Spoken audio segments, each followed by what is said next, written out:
Hey guys, it's Ginny Silver, and today I have a stimulus update for you on Wednesday, December 9th. Today I'm going to talk about three big developments that happened yesterday and today. The first is the $916 billion proposal sent from the White House Treasury Secretary Steve Mnuchin to Nancy Pelosi. The second is the $908 billion framework, which has not a full bill text, but an outline of a bill now available, which provides more details. And the third is the reactions from all sides on what is going on. Now, you guys, before we get into it, it's very important that you understand that right now we do not have a bill that has been passed. Right now we do not have a bill that is being voted on the floor. Right now we don't even have a full bill text for any of the proposals that are being discussed today and yesterday in the news. So you guys, if you're looking for specifics, you will have to wait until things unfold. Yesterday, White House Treasury Secretary Steve Mnuchin had a phone call with Nancy Pelosi, Speaker of the House, in which he presented to her a $916 billion stimulus proposal. This proposal is different from the $908 billion bipartisan framework that has been discussed recently. The $916 billion proposal is essentially the White House's counter to the bipartisan framework we saw released several days ago. So what was included in this $916 billion proposal? It includes $600 stimulus checks to each adult and $600 stimulus checks to each child. State and local aid, liability protections for businesses and schools, and another round of PPP funding. Now, the $916 billion proposal has not included a boost to unemployment. That $300 boost that was recommended in the bipartisan framework is not present in this proposal. Now, what is presented instead of the unemployment boost in this proposal is $600 stimulus checks for adults and for children. Now, in the bipartisan framework, which was published last week, suggesting a $908 billion proposal, there was $180 billion allocated for unemployment benefits. In Treasury Secretary Steve Mnuchin's proposal, there is $40 billion allocated for unemployment benefits. It means that Mnuchin's proposal has $140 billion less allocated for unemployment benefits. Mnuchin has stated that he has spoken with Mitch McConnell, the president, and House Minority Leader Kevin McCarthy.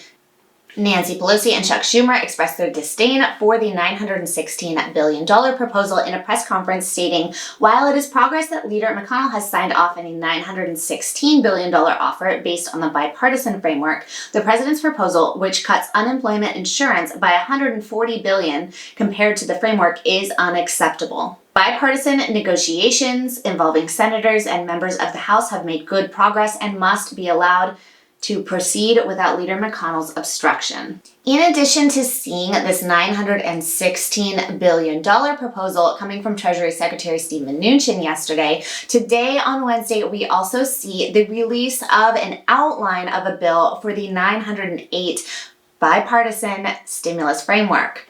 Now, this still is not a bill. We have been waiting for the bill on the $908 billion proposed framework, but the proposed bill has still not come forward. Why? Because there are two key sticking points remaining.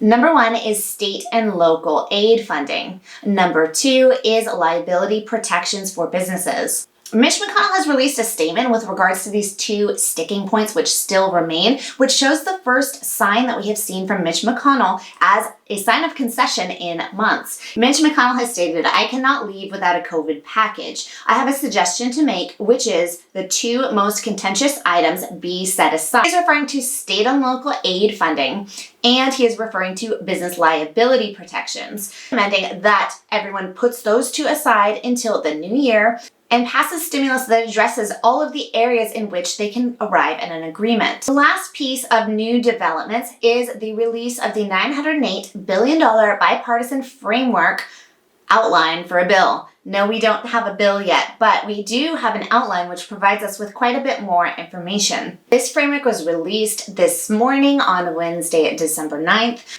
For unemployment assistance, we're seeing an extension of all pandemic unemployment insurance programs by 16 weeks from their expiration at the end of December. Now, pandemic unemployment programs includes PUA, Pandemic Unemployment Assistance, so unemployment insurance for those who were not employees in 2019, self-employed individuals, those who are staying home to care for a sick family member, or child care because their children aren't in school, etc. So PUA would be extended by 16 weeks. And we would also see PEUC extended by 16 weeks. PEUC is the first extension after traditional unemployment. $300 billion for the PPP program, allowing businesses to receive a second round of PPP loans that require businesses to have 300 or fewer employees that have sustained a 30% revenue loss in any quarter of 2020. Expenses for PPP loans are expanded to include supplier costs and investments in facility modifications and personal protective equipment for safe operation. Business expenses paid for with the proceeds of PPP loans are tax deductible.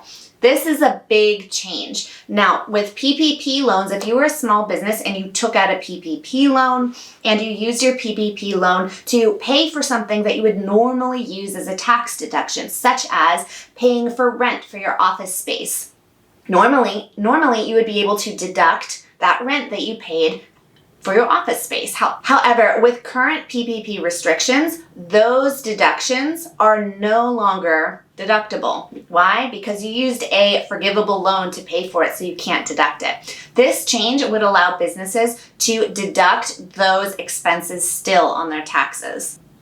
Loan forgiveness process is simplified for borrowers with loans of $150,000 or less. Set-asides are included to ensure that smaller borrowers and underserved communities get the help they need. $12 billion is allocated for targeted emergency investments to help low-income and minority communities withstand the economic impact of the COVID-19 pandemic and respond to the unprecedented economic downturn. Transportation funding is included. Supporting healthcare providers is included.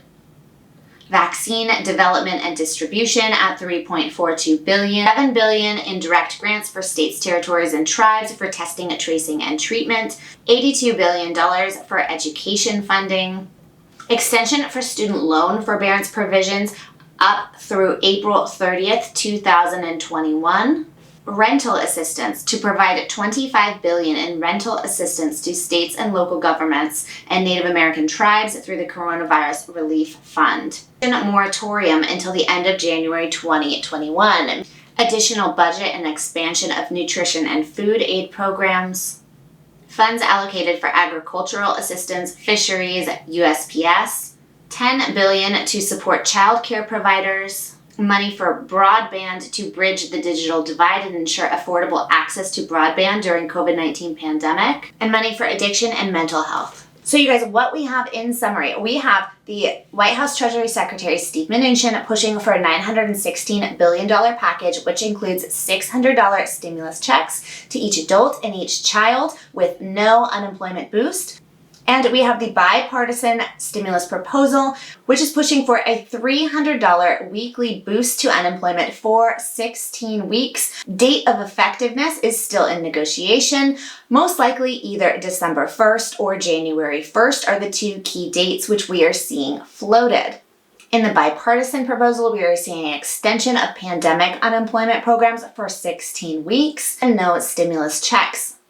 Now, do we have a full bill on Steve Mnuchin's proposal? No, we do not have a proposed bill there yet. Do we have a full bill on the $908 billion proposal? No, but we do have that bill outline, which is showing us more detailed information. And lastly, today, the House is expected to pass a one-week stopgap legislation, which would allow the government to have a one-week extension to vote on and pass their government funding bill in order to keep the government up and running.